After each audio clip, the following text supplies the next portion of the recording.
There is a big chip in the front bumper of this car. In this under 8-minute video, I will show you how you can repair the damage without a respray.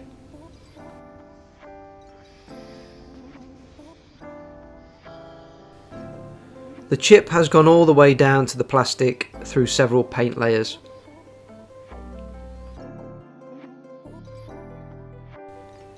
You can clearly see the layers, from the plastic to the primer, then the colour coat and the clear coat on top.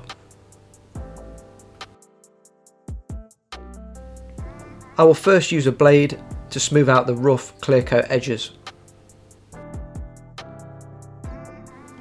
I want to make sure that it will not peel further and become a larger area.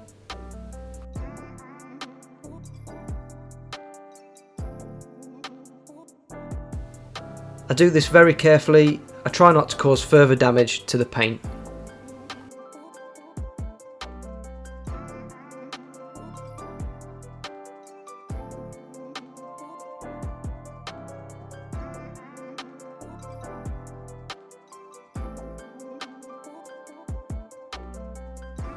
Next, I will use some grey Scotch pad to key up the area. Alternatively, you could use some fine wet and dry paper, such as 2000 grit.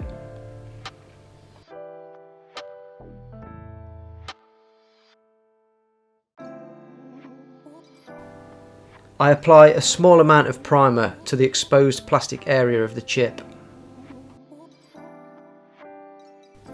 Once I am happy, I will leave it to dry for around 30 minutes. Next, it is time to apply some paint that has been matched to the colour of the car. I am using a plastic filler spreader, but you can use something similar, such as an old credit card.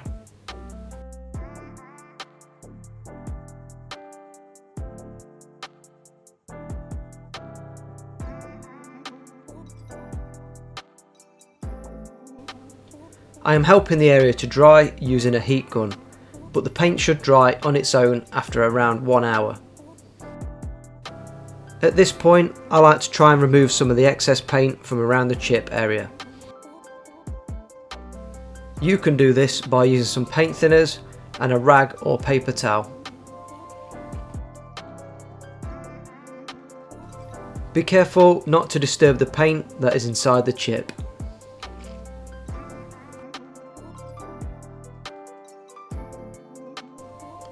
If the damage is deep, you may need to apply more paint.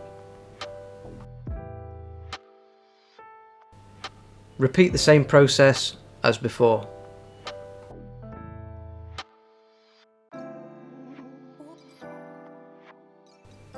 The next stages will involve wet and dry sanding paper.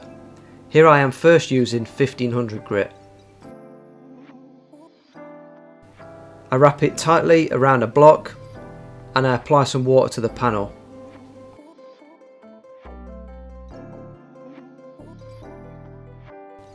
I don't apply too much pressure, I let the sandpaper do the work.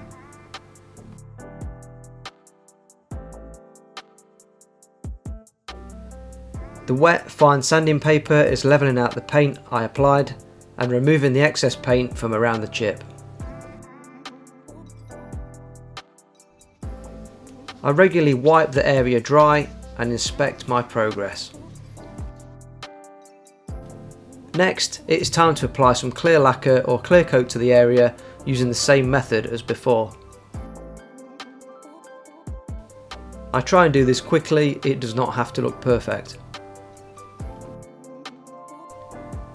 Depending on what product you used, this may need several hours to dry fully.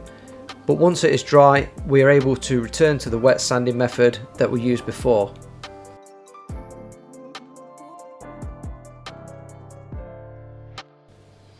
Here I am using the 1500 grit paper and water once again to level the area.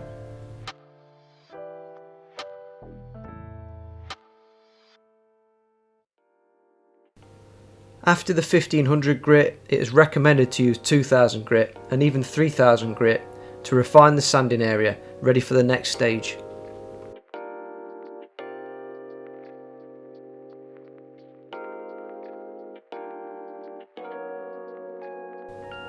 Next, I'm going to remove all the sanding marks using a cutting paste.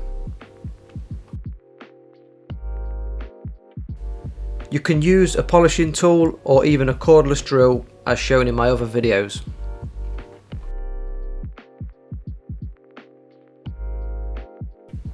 The cutting paste should remove the sanding marks and make the area shiny again.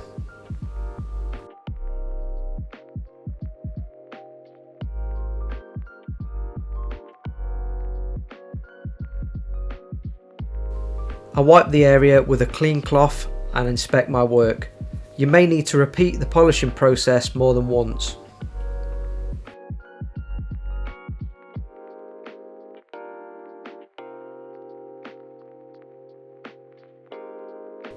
And now we can enjoy the final results.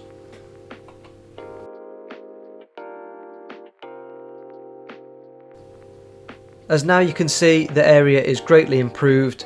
Now the chip is much less visible.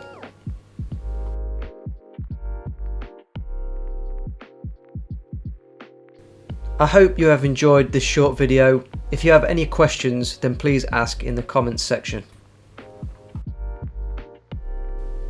If you enjoyed this content, then you will probably enjoy my other content. Please hit like, please hit subscribe, and maybe share this video to others.